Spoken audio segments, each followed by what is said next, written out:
자기 개발의 프레임이 달라지고 있다고 합니다. 자기 개발에서 자기 관리, 이제는 자기 브랜딩 시대라고 하네요. 안녕하세요. 나답게 성장TV 생생조입니다. 저는 성장하기 위해서는 이 세 가지가 같이 가야 되지 않을까 싶습니다. 자기 개발의 인사이트, 깨달음이 있어야 하고요. 또 자기를 잘 관리할 수 있어야겠죠. 그리고 꾸준히 행동하고 이를 알리는 자기 브랜딩까지 연결할 수 있어야 자신답게 성장할 수 있지 않을까 싶습니다. 세상에 참 멋진 사람들이 많죠. 꾸준히 무엇인가 하는 사람도 많고요. 가끔은 그런 사람들과 내 모습이 괴리감이 생길 때도 있습니다. 여러분은 어떠세요? 우리는 비교를 할 수밖에 없는 환경에 살고 있습니다. 특히 소셜미디어가 발달하면서 다른 사람들의 삶을 들여다보기 쉬운 환경에 노출되어 있습니다. 그래서 그런가요? 누가 이걸로 돈 번다더라. 누가 이 책을 읽고 인생이 바뀌었다더라. 이걸 먹으면 건강해진다더라. 이걸 사면 저 사람처럼 된다더라. 이렇게 하면 저렇게 멋있게 보일 수 있겠구나. 이렇게 덜아 현상이 있는 것 같습니다. 제가 요즘 그러네요. 안 하는 사람 없다는데 주식을 사야 되나? 그때 비트코인을 샀어야 하는데 또 내가 먼저 나답게 브랜딩을 시작했어야 하는데 뭐 끝도 없습니다. 그런데요.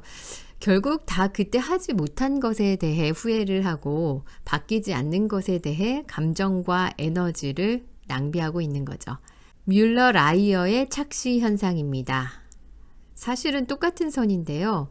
두 개가 같이 놓이면 똑같아 보이지가 않습니다. 비교를 하다 보면 있는 그대로 보지 않게 됩니다. 다르게 해석하고 왜곡해서 해석할 수도 있습니다.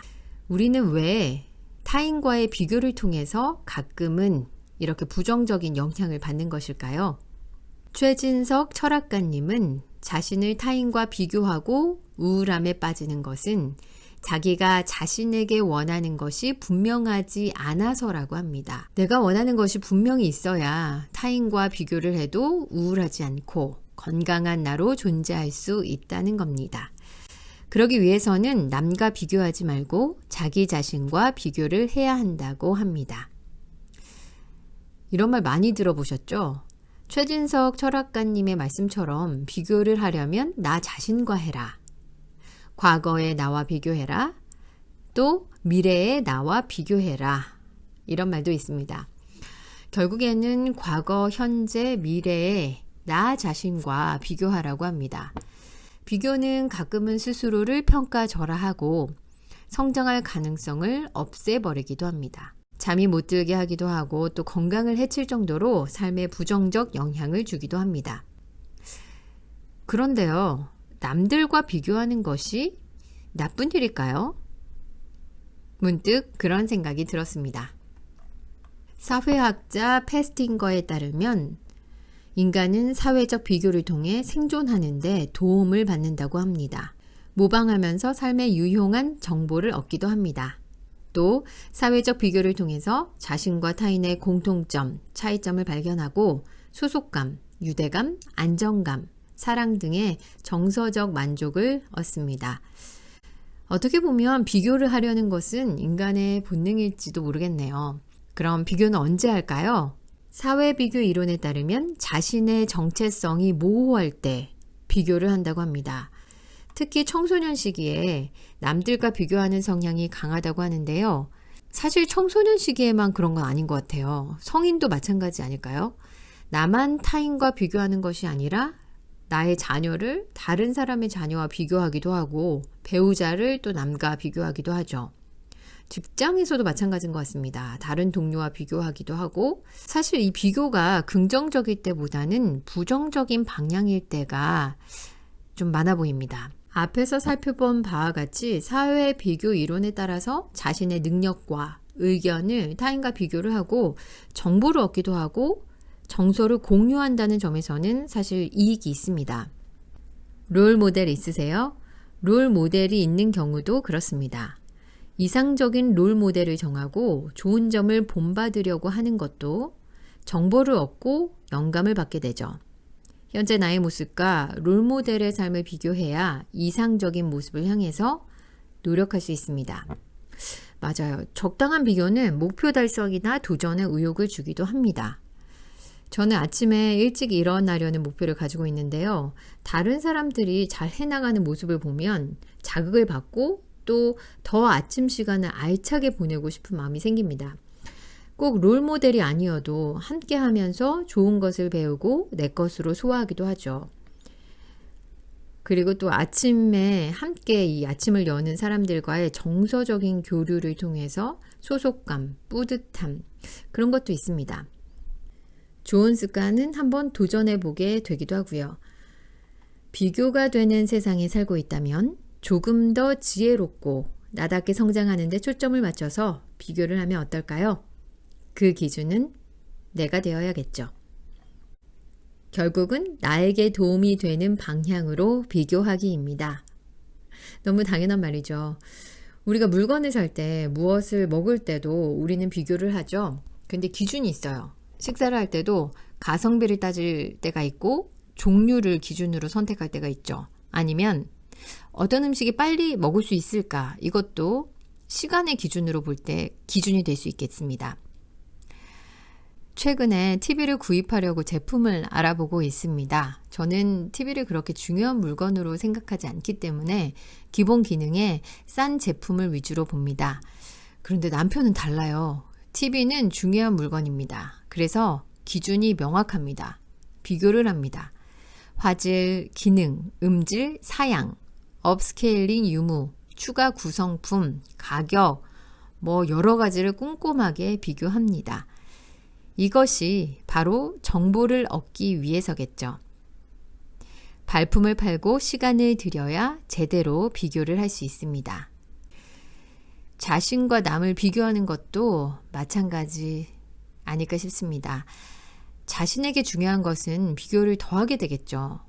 고급 정보와 정서적 안정을 얻고 싶으니까요.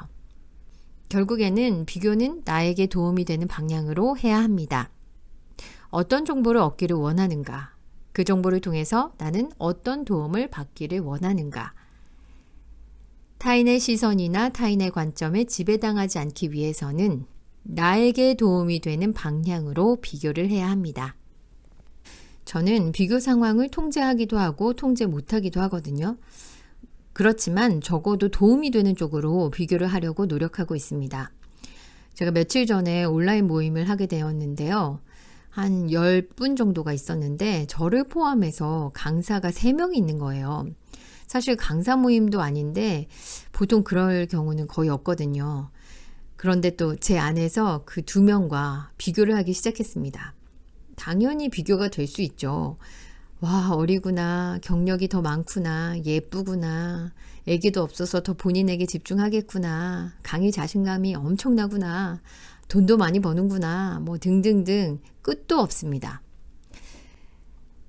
그런데요, 가만히 제 안에 저에게 말을 걸어봤습니다. 나에게 도움이 되는 방향의 비교는 무엇일까? 나의 속도와 방향을 흐트러뜨리지 않고 도움이 되는 쪽으로 어떻게 성장시킬 수 있을까? 나는 나야, 나는 내가 좋다, 너무 좋다, 나는 조금씩 나답게 성장하고 있다. 나는 나의 목표와 방향과 나만의 속도가 있다. 나는 나를 중심으로 비교한다.